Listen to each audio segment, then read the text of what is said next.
নমস্কার। গল্পকথনে সকল শ্রোতা বন্ধুকে আরও একবার স্বাগত জানাই। বন্ধুরা কেমন আছেন? আশা করি ভালো আছেন, সুস্থ আছেন। আপনাদের কাছে আমার আজকের নিবেদন শীর্ষেন্দু মুখোপাধ্যায়ের লেখা ছোট গল্প গঞ্জের মানুষ।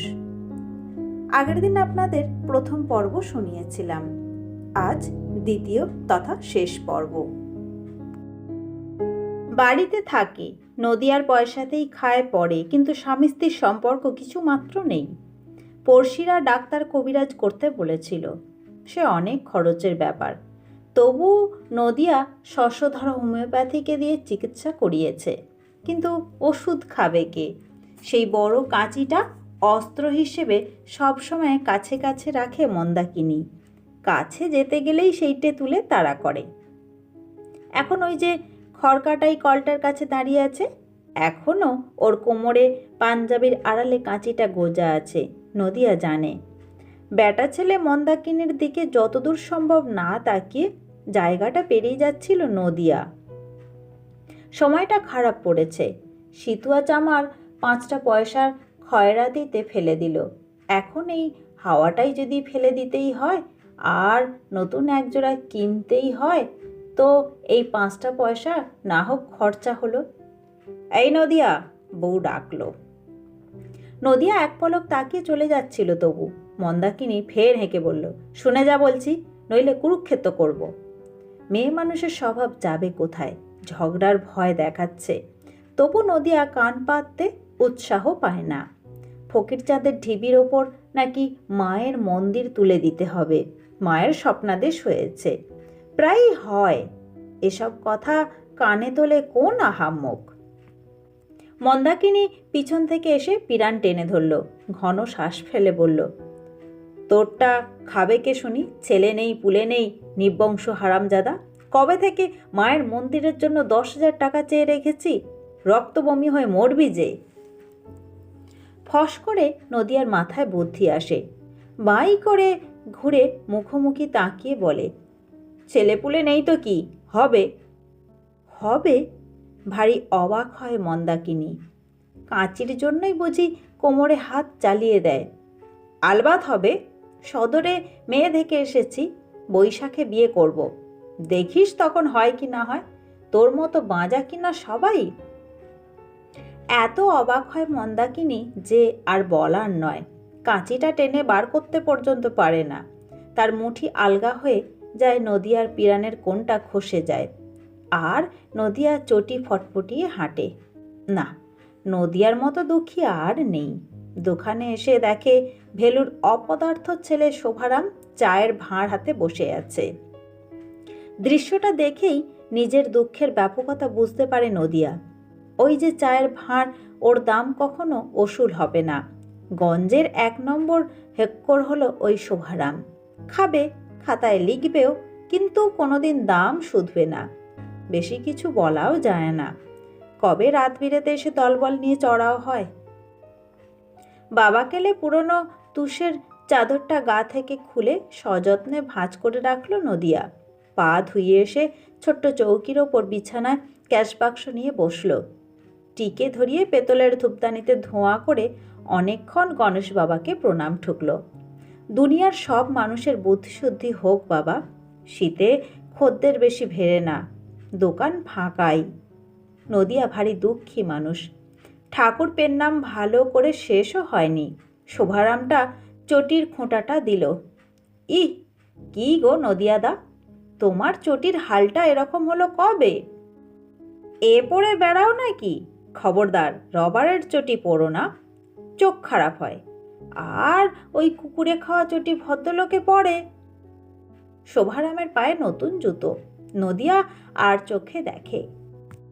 বেশ বাহারি জুতো, চামড়ার ওপরে মাছের আঁশের মতো নকশা তোলা। রংটাও ভালো। নদিয়ারই সময় খারাপ পড়ে গেছে।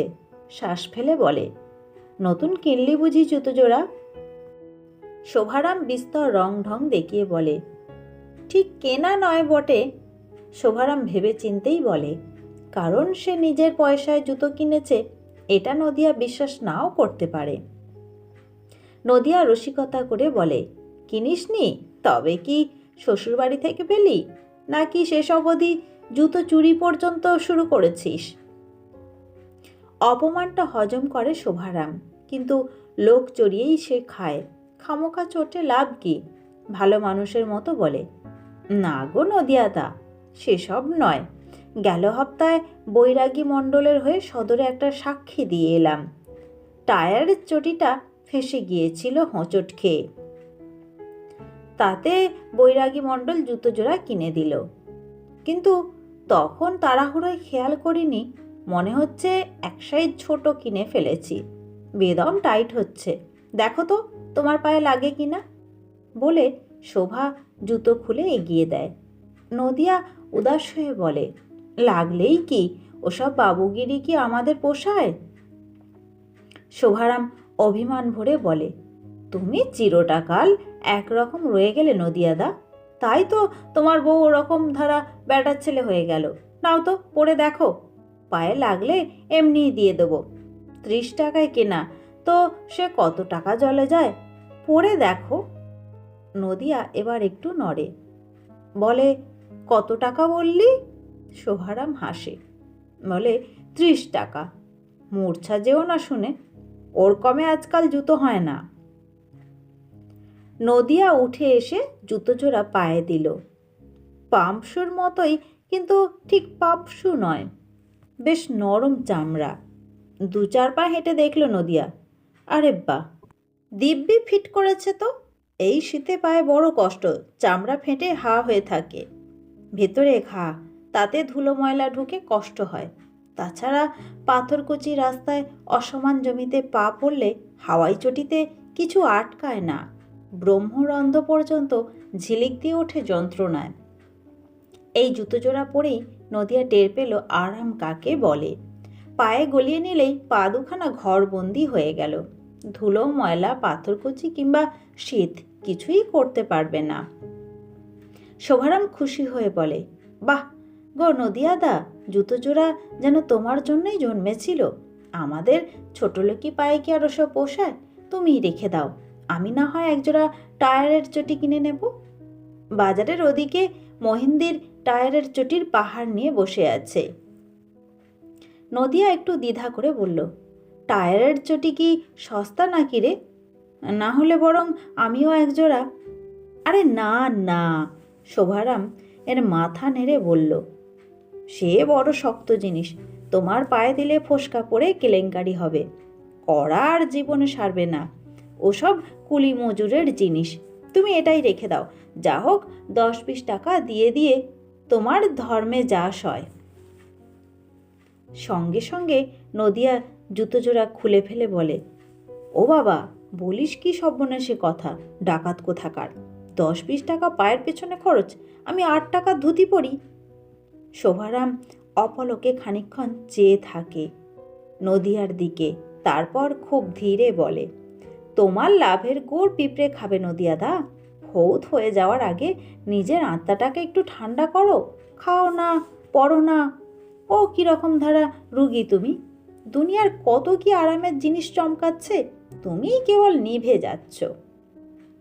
নদিয়া না না করে, আবার জুতোটা তার বড় ভালো লেগে গেছে।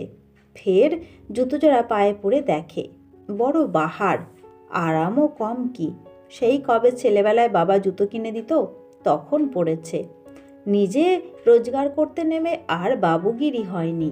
বলল, 10 টাকা যে বড্ড বেজায় দাম চাইছিস রে। 10 কি বলছো? 20 টাকা না হয় 15ই দিও, সেও মাংনাই হলো প্রায়। নেহাত জুতো জোড়া আমার ছোট হয়, আর তোমারও ফিট করে গেল। নইলে এখনও বাজার ঘুরলে 20-25 টাকায় বেচতে পারি। 12 টাকা দেব, ওই শেষ কথা, যা ও মাসে নিবি। হ্যাঁ হ্যাঁ করে হাসে শোভারাম, বলে, 12? তার চেয়ে এমনিই নাও না। ভেলুরামের বেটা অনেক টাকা দেখেছে, বুঝলে নদিয়াদা। সব শেষে 13 টাকায় রফা হলো। তাতে অবশ্য শোভারামের এক তিলও ক্ষতি নেই, যত তাড়াতাড়ি মাল পাচার করা যায়। নইলে বাংলা সাবান কিনতে আসা দোকানদারটা বাজারময় হাল্লা চিল্লা ফেলে দেবে। নগদ 13 টাকা নিয়ে শোভারাম অন্ধকারে সাত করে মিলিয়ে গেল। নদিয়া জুতোজোড়া লুকিয়ে ফেলল চৌকির পাশের ছায়ায়। বলা যায় না, শোভারাম শালা চোরাই মাল যদি গছিয়ে দিয়ে থাকে তো ফ্যাসাদ হতে পারে। থাক একটু লুকানো, নদিয়ার পায়ে দেখলে কেউ আর পরে সন্দেহ করতে পারবে না। দোকানের কর্মচারীটা ওদিকে বসে আগুন পোহাচ্ছিল, সব শুনেছে কিনা কে জানে। নদিয়ার কোনো কাজই তো সহজ পথে হয় না, সবই যেন কেমন রাহুগ্রস্ত। তার মতো দুঃখী। নদিয়া একটা দীর্ঘশ্বাস ছাড়ে, আর চোখে একবার জুতোজোড়া দেখে নেয়, মিটমিটিয়ে হাসে। খুব দাও মারা গেছে, তবু 13টা টাকা, ভাবা যায় না। কর্মচারীটা আবার জুতো কেনার সাক্ষী থাকলো না তো। দুটো পেঁয়ো লোক এই সময় উত্তেজিতভাবে এসে দোকানে ঢুকলো। রাজভোগ সিঙাড়া আর চায়ের অর্ডার দিয়ে খুব গরম স্বরে কথা বলতে লাগলো। দুজনের একজনের জুতো চুরি গেছে ভেলুরামের গদি থেকে, তাই নিয়েই আলোচনা। যার জুতো চুরি গেছে তার পায়ে শোভারামের নোংরা টায়ারের চটিটা। কান খাড়া করে শুনছিল নদিয়া, যা ভেবেছিল তাই। নদিয়ার মতো দুঃখী কমই আছে দুনিয়ায়। সে একটা শ্বাস ফেলে আর চোখে জুতোজোড়া দেখে নিল, আছে। শ্রীপতি 7:30টায় উঠতে যাচ্ছিল, এ সময় দেখে অন্ধকার কুঁড়ে গরিলাটা গদিতে উঠে আসছে। 22-23 বছরের আইজোয়ান চেহারা, যেমন মাথায় উঁচু তেমনই পেল্লায় শরীর। এই হলো তার ছাত্র খেলারাম। চেহারা পেল্লায় হলে কি হবে, ইঁদুর যেমন বেড়ালকে ডরায় তেমনই মাস্টারজিকে ভয় পায় খেলা। মাস্টারজি শটাং ফটাং ইংরেজি বলি ছাড়ে, কষাকষ হিন্দি বলে। খেলা তার কিছু বোঝে না। গরিলাটাকে দেখে ভারী বিরক্ত হয় শ্রীপতি। ঘড়ি দেখে বলে, my time is up Khelaram, good night. গরিলাটা ভ্যাবলার মতো মুখ করে বলে, আগে। শ্রীপতি সন্দেহবশত বলে, কি বললাম বলো তো? খেলারাম গলার কম্বরটা খুলে ফেলে অসহায়ভাবে দাদুর দিকে তাকায়। ভেলুরাম গদির ওপর বসে ছানি পড়া চোখে নাতির দিকে ভ্রু কোচকে বলে, বল। খেলারাম ঘামতে থাকে। শ্রীপতি আনমনে বলে, কিছু হবে না। গরিলাটার বাবা একটু আগে চোখের সামনে দিয়ে একজোড়া জুতো চুরি করে পালিয়ে গেল। একই তো রক্ত। মাথা নেড়ে শ্রীপতি বাজারে কুয়াশায় নেমে গেল। তার ভেতরে কত বিদ্যে গিজগিজ করছে, কাউকে দেওয়ার নেই। আস্তে আস্তেই শুনল, দাদু, ফেলুরাম নাতি খেলারামকে খুব ডাঁটছে। কোথায় সারাটা দিন লেগেছিল চুহা কোথাকার। বীরপাড়া থেকে আসতে এত দেরি হয়? 50 টাকার মাস্টার বসে বসে চলে গেল, জুতো চোরের বেটা। বাজারটা এখন নিঝুম কুয়াশায় মাখা, একটু খয়াটে জ্যোৎস্না উঠেছে। বাতাসে একটু আঁশটে গন্ধ পায় শ্রীপতি মেছো বাজার পেরোবার সময়। তখনও কিছু লোক নদীর টাটকা মাছ নিয়ে বেচবার জন্য বসে আছে কুপি জ্বালিয়ে।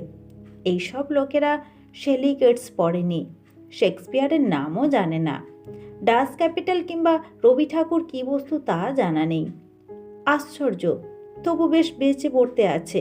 তবে কি ওসবই জীবনের বাহুল্য শৌখিনতা মাত্র? না হলেও চলে। সত্য বটে, একবার একজন অধ্যাপক শ্রীপতিকে বলেছিলেন, ইনফরমেশন মানেই কিন্তু জ্ঞান নয়। যে লোকটা টকাটক নানা ইনফরমেশন দিতে পারে তাকেই জ্ঞানী মনে করো না।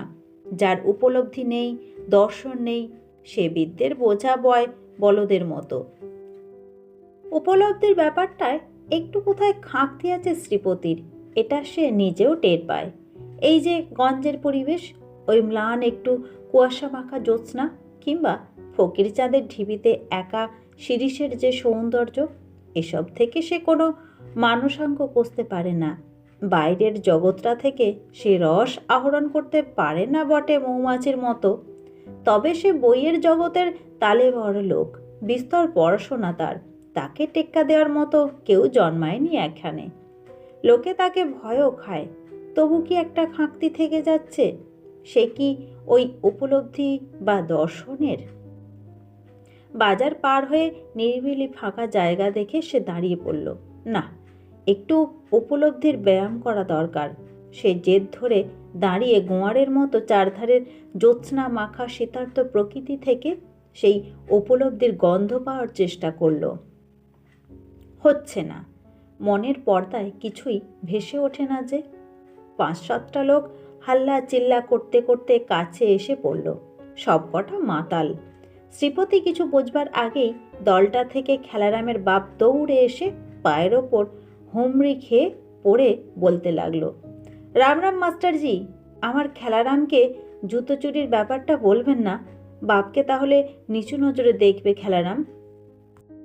অনেক পড়িলিখিওয়ালা ব্যাটা আমার, আমি মূর্খ ঢিবি। আহা, ছাড়ো ছাড়ো বলে শ্রীপতি পা টেনে পিছিয়ে আসে। বাতাস দূষিত করে মদের গন্ধ ছাড়তে ছাড়তে দাঁড়িয়ে ওঠে শোভারাম, বলে, এভাবে বাঁচা যায় মাস্টারজি? আমার বাপকে আর খেলারামকে একটু বলবেন আমি সাফসুত্র হয়ে গেছি, ভালো লোকের মতো থাকবো যদি আমাকে ফিরিয়ে নেয়। নাকে রুমাল চেপে শ্রীপতি ঘাড় নাড়ল। পৃথিবীটা বড়ই পচা, দুর্গন্ধময়। এই পৃথিবী থেকে উপলব্ধি বা দর্শনের কিছু হেঁকে নেওয়ার নেই। অধিপত্যের মধ্যেই রয়েছে আশ্চর্য সুন্দর জগৎ। লোকগুলো কোদাল গাঁইতি নিয়ে কোথায় যেন যাচ্ছে। যাওয়ার সময় শোভারাম হাত জোর করে বলল, আশীর্বাদ করবেন মাস্টারজি, ফকির চাঁদের ঢিবি খুঁড়তে যাচ্ছি আমরা, যেন কিছু পাই। গম্ভীরভাবে শ্রীপতি বলে, আজ পর্যন্ত বিস্তর হা ঘরে ফকির চাঁদের ঢিবিতে খোঁড়াখুঁড়ি করেছে। সকলেরই আশা সাতখরা মোহর আর বিস্তর হিরে জহরত একদিন ওখান থেকে বেরোবেই। পেল্লায় ঢিবি খুঁড়ে শেষ হয় না। আজ পর্যন্ত সাপ ব্যাং আর ইট পাথর ছাড়া কিছুই বেরোয়নি। তবু অভাব পড়লেই কিছু লোক গিয়ে ঢিবিটা খুঁড়তে লেগে যায়। নদিয়া কুমার তার দুঃখের কথা ভাবতে ভাবতে দোকানের ঝাঁপ ফেলে ফিরছিল। নতুন জুতোজোড়া পুরনো খবরের কাগজে জড়িয়ে রাংরাপাড়ের তলায় বগলসাই করে নিয়েছে। পায়ের পুরনো হাওয়াই চটাস পটাস শব্দ করে বোধহয় নদিয়াকেই গালমন্দ করছিল। করবেই, সময় খারাপ করলে সবাই করে ওরকম। খুব একটা সাদাটে ভাব চারদিকে। কুয়াশায় জ্যোৎস্নায় যেন দুধে মুড়িতে মাখামাখি হয়ে আছে। পাকা মর্তমানের মতো চাঁদ ঝুলছে আকাশে। পায়ের ফাটা জায়গাগুলোতে শীত সেঁধোচ্ছে। ভালো করে তুষের চাদরটায় মাথা মুখ ঢেকে হাঁটছিল নদিয়া কুমার। চৌপথির কাছে বাড়ি। মাঝপথে ফকির চাঁদের ঢিবিতে কারা যেন গোপনে কি সব করছে। 2-4টে ছায়া ছায়া লোকজন দেখা গেল। নদিয়া কদমের জোর বাড়ায়। কোমরের গেজেতে বৃক্কি বাটার টাকা রয়েছে। দিনকাল ভালো নয়, কপালটাও খারাপ যাচ্ছে। কেবল মাঝে মাঝে নতুন জুতো জোড়ার কথা ভেবে এত দুঃখেও ফুক ফাঁক করে শখের হাসি হেসে ফেলছে নদিয়া। বেশ হয়েছে জুতো জোড়া, দিন 10 বাদ দিয়ে পড়বে। চোরাই জুতো এর মধ্যে যদি খোঁজ খবর হয় তো গেল 13টা টাকা। দামটা বেশি পড়ে গেল। তবু জুতো একজোড়া দরকার। ভেলুরাম বলছিল বটে, বউকে জুতোতে হলেও তো একজোড়া জুতো লাগে। ছেঁড়া হাওয়াই চটি দিয়ে কি আর জুতোনো যায়? বাড়ির দরজায় পৌঁছে ভয়ে আঁতকে ওঠে নদিয়া কুমার। কে একটা মেয়ে ছেলে ঘোমটা ঢেকে দাঁড়িয়ে আছে উঠোনের জবা গাছটার তলায়। মেয়ে ছেলে নাকি ভূত পেত্র? তার বাড়িতে আবার মেয়ে ছেলে কে আসবে? নদিয়া বলল, রাম রাম, কে? আমি। নদিয়া ফের আঁতকে উঠে বলে, কে আমি? আহা বলে মেয়ে ছেলেটা এগিয়ে আসে তার কাছে। মুখে জ্যোৎস্না পড়েছে। ঊর্ধ্বমুখে তার পানে তাকাতেই ঘোমটা খসে গেল। পুরুষ মানুষের মতো চুলওয়ালা মাথাটা বেরিয়ে পড়ল। আ করে ওঠে নদিয়া কুমার, এ যে মন্দাকিনী, তোমার এই সাজ?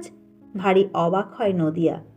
মন্দাকিনী জ্যোৎস্নায় চোখের বিদ্যুৎ খেলিয়ে বলে, কেন, আমি মেয়ে মানুষ সাজলে তোমার খুব অসুবিধা হয় বুঝি? সদরের কোন ডাইনিকে পছন্দ করে এসেছ? তাকে বৈশাখে ঘরে এনে ঘট স্থাপনা করবে? তাতে বুঝি ছাই দিলাম, ঝ্যাঁটা মারি? এইসব বলতে বলতে মন্দাকিনী প্রায় নদিয়ার জামা কাপড় ছিঁড়ে ফেলে আর কি, টেনে হিঁচড়ে। কিন্তু তাতে নদিয়া কিছু মনে করে না। কপালটা কি তবে ফিরল? নতুন জুতো, বউ। গহীন রাতে মন্দাকিনী শান্ত হয়ে কাঁদতে বসল। তার আগে পর্যন্ত বিস্তর বাসন আছড়ে, বিছানা ছুঁড়ে, জামা কাপড় ফেলে রাগ দেখিয়েছে। নদিয়া খুব আহ্লাদের সঙ্গে দেখেছে। বছরটাক আগে তো এরকমই ছিল মন্দাকিনী, এই রকমই অশান্তি করত। মন্দাকিনী কাঁদছে দেখে নদিয়া বলে, কাঁদো কেন? ঝাল তো অনেক ঝাড়লে, আমি বড় দুঃখী লোক, কেঁদো না। মন্দাকিনী জল ভরা চোখে কটাক্ষ হেনে বলে, আমি এখন চুল পাবো কোথায়? কত লম্বা চুল ছিল আমার। তুমি কি এখন আর আমাকে ভালোবাসবে চুল ছাড়া? দূর মাগি, নদিয়া আদর করে বলে, চুলে কি যায় আসে? ভোর রাত পর্যন্ত 7 মাতালে ঢিবি খুঁড়ে পেল্লায় হাঁ বের করে ফেলেছে। শেষ পর্যন্ত অবশ্য কার কোদাল যেন ঠং করে লাগলো পেতলের কলসি বা খড়ার গায়ে। দ্বিগুণ উদ্যমে সবাই খুঁড়তে লাগে আরও। হ্যাঁ, সকলের কোদালেই ঠন ঠন ধাতুখণ্ডের আওয়াজ বেরোচ্ছে। জয় মা কালী, জয় মা দুর্গা, জয় দুর্গতি নাশিনী। 7 মাতালের বুকের ভেতরে জ্যোৎস্নার ভাষাবাসী। 7 মাতাল এলোপাথারি কোদাল, গাঁইতি আর শাবল চালিয়ে যেতে লাগলো। ভোর হতে আর দেরি নেই। শোভারাম আর তার স্যাঙাতদের রাতও বুঝি কেটে গেল। বেরোচ্ছে, অল্প অল্প মাটি সরে আর বস্তুটা বেরোয়। কি এটা? অন্ধকারে ঠিক ঠাওর হয় না, তবে ঘড়া বা কলসি নয়, তার চেয়ে ঢের ঢের বড় জিনিস। ফকির চাঁদের বসত বাড়িটা নাকি? খোঁড়াখুঁড়ি চলতেই থাকে। হাতে ফোসকা, গায়ে এই শীতেও সপসপে ঘাম। কেউ জিরোতে চাইছে না। নেশা কেটে গিয়ে অন্যরকম নেশা ধরে গেছে। ভোরের আবছা আলোয় অবশেষে বস্তুটা দেখা গেল স্পষ্ট। 7 মাতাল চারধারে ঘিরে দাঁড়িয়ে দেখে, একটা কবেকার পুরনো রেলের মালগাড়ির পাঁজর আধখানা জেগে আছে মাটির ওপর। কবে বুঝি ডিরেল্ড হয়ে পড়েছিল এইখানে। জং ধরা লোহা হলদে রং ধরেছে। কেউ কোনো কথা বলল না, হেদিয়ে পড়েছে। খুব ভোরে খেলারামকে তুলে পড়তে বসিয়েছে ভেলুরাম। খেলা দুলে দুলে ইংরেজি পড়ছে। গদির পাশ দিয়ে হা ক্লান্ত মাটি মাখা 7 মাতাল ফিরে যাচ্ছে। তাদের মধ্যে একজন শোভারাম একটু দাঁড়িয়ে খেলারামের ইংরেজি পড়া শুনল। খুব জোর পড়ছে খেলা।